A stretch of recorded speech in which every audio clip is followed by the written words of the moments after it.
Hey everyone, thanks for tuning in. This episode is brought to you by my course, Rest Assured. If you've been struggling with falling asleep, or staying asleep, or just not waking up feeling well rested, you've come to the right place. Cognitive behavioral therapy for insomnia, or CBTI, is the gold standard intervention in the management of insomnia.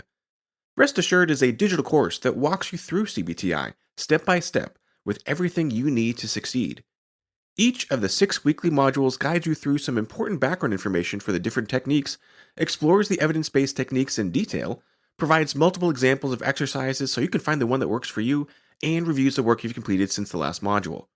And Rest Assured is just not another DIY left to your own devices, but rather, you get direct access to me, a board-certified sleep physician, in twice monthly office hours, where you can ask me face-to-face any questions you may have about the course material.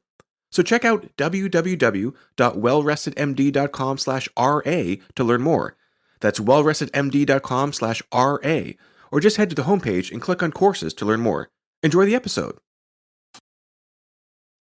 Hey friends and neighbors, you're listening to the Well Rested Podcast, episode number 24. Meditation is for Hippies and Witchdoctors. I'm your host, Dr. Joshua Lennon. Meditation? That's for whiny, sissy, crunchy granola beatniks and voodoo quack shaman wannabes who can't handle the real world, right? Not even close.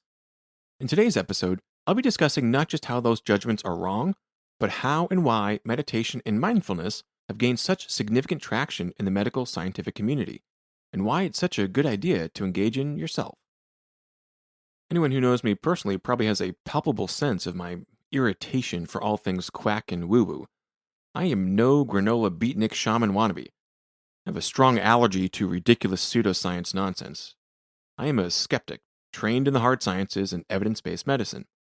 And my full endorsement of meditation is no failure of my skepticism. To the contrary, meditation and mindfulness practices continue to gain more and more scientific support as the ancient practices are put under the lens of rigorous scientific investigation. It would be hard to argue that strength training exercise like squats, curls, or bench press is an ineffective way to increase muscle strength. Yes, it is time consuming, and no, the results are not instantaneous, but to claim it does not work would be foolhardy. It would also be hard to argue that frequently speaking Spanish won't help you learn the language, or that writing jokes every day won't help you be a better comedian, or that practicing suture technique won't help you become a more skillful surgeon. Quite the opposite. So if we need training, practice, repetition to improve skills in both gross and fine motor, in language and communication, in humor or in statistics or writing fiction or constitutional law or any other human endeavor, why wouldn't it also make sense that training, practice, repetition might also aid us in our general thinking and our thinking about thinking, in emotional control, or any other private mental action? In fact, it makes a lot of sense. More so, there is mounting high-quality evidence proving this very point. Practice leads to improvement. Practicing muscle movement improves muscle movement.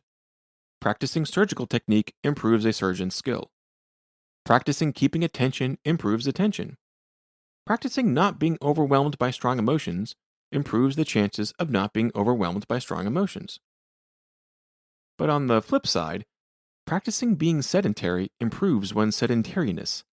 Practicing being anxious strengthens one's anxiety. And practicing insomnia reinforces insomnia. Your brain is a learning machine.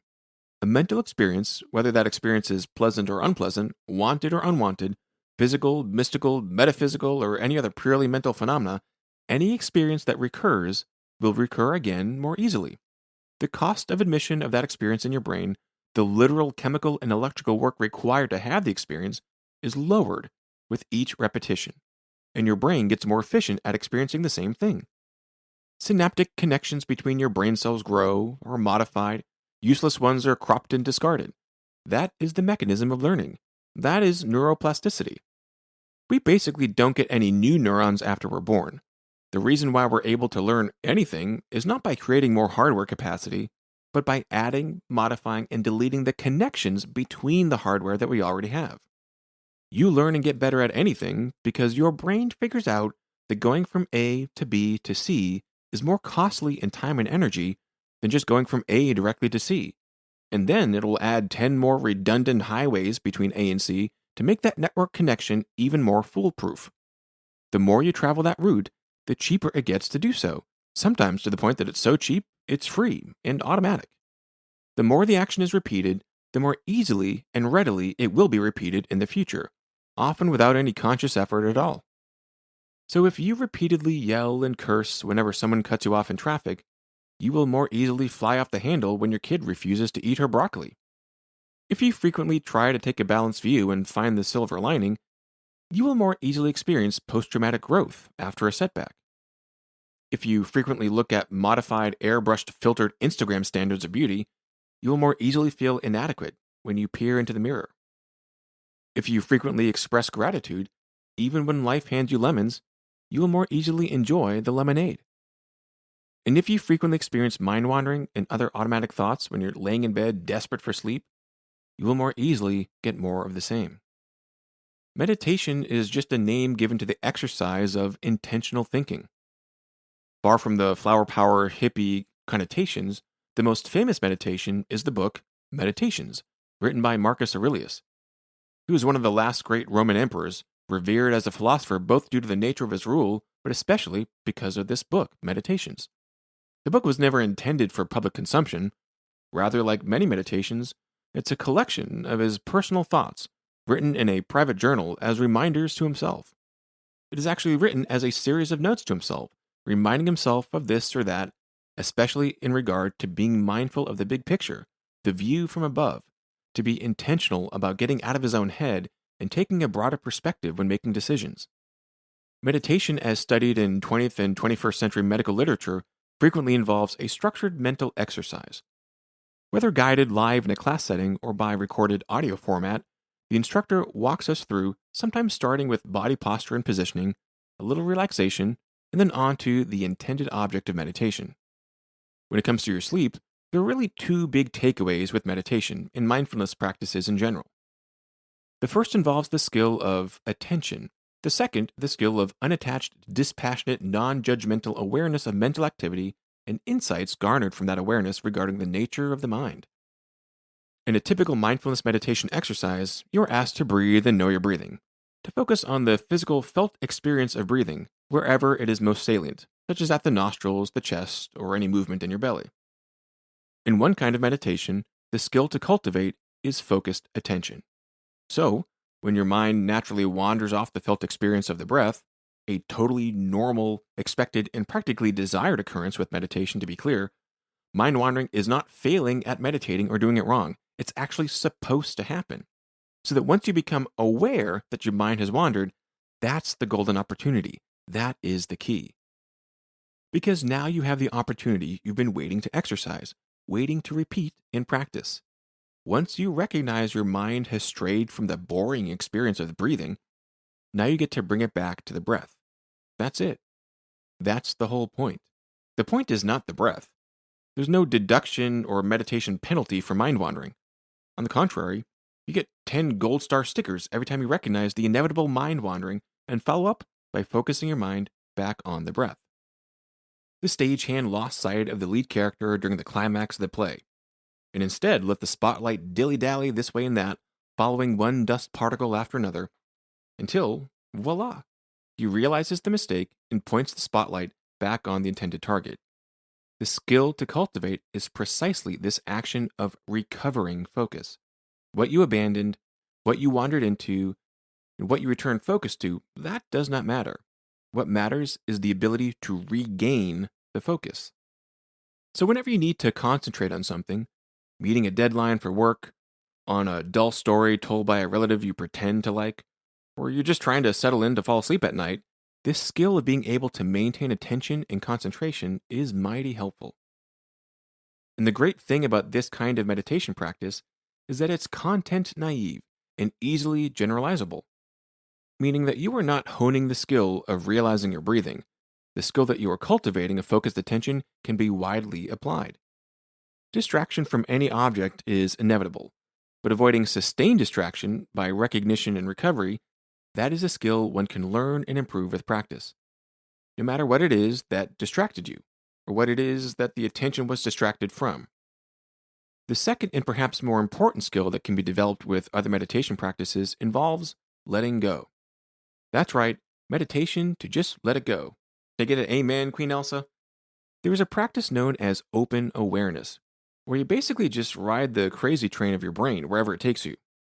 Or maybe not quite so much ride the train, so much as to see that there are in fact trains of mental activity in the first place, and that you are not the train any more than you are your pinky fingernail. These trains of mental activity are just part of you.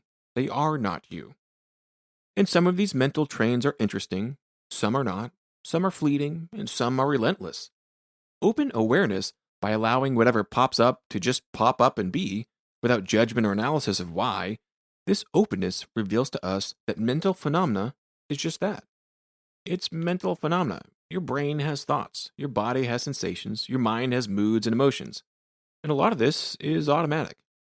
And just because any mental phenomena has occurred does not oblige you to follow their every demand, buy into every notion, take every mental word as golden truth, or slavishly follow the gospel of the little dictator in your head.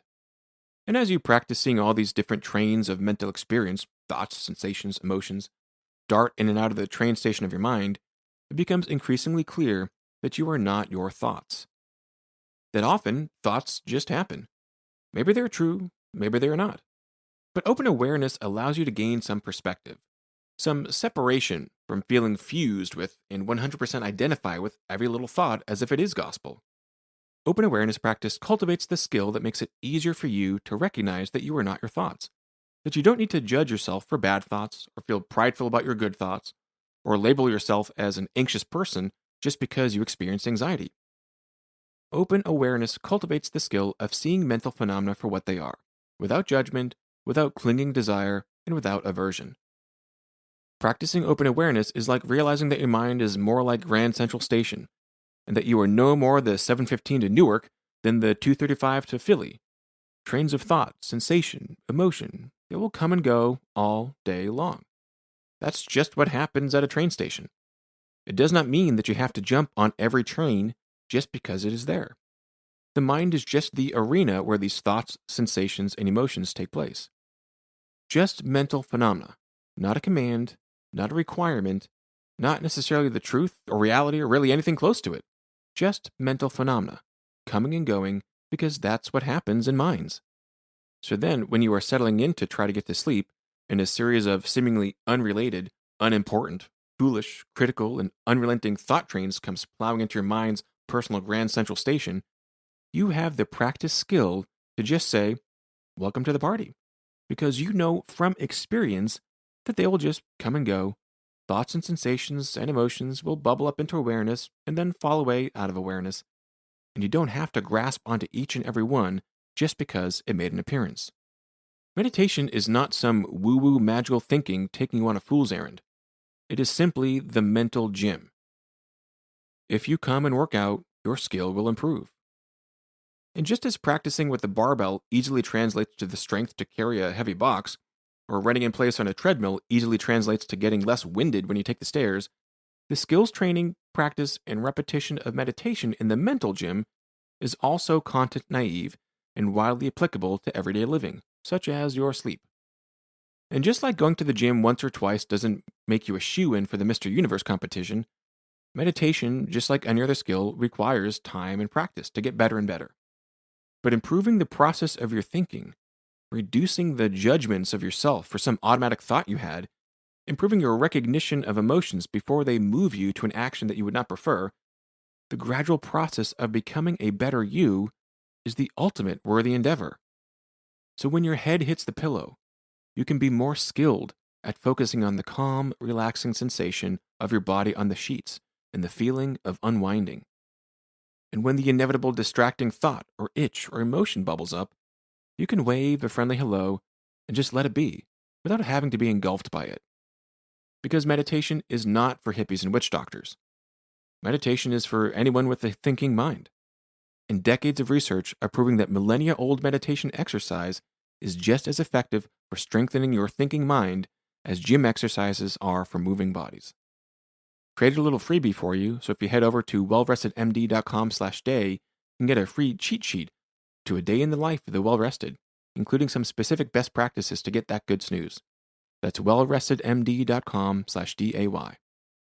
Be sure to hit subscribe in your favorite podcast player to get all the latest episodes, leave a review, and head over to wellrestedmd.com for more information. Thanks for listening.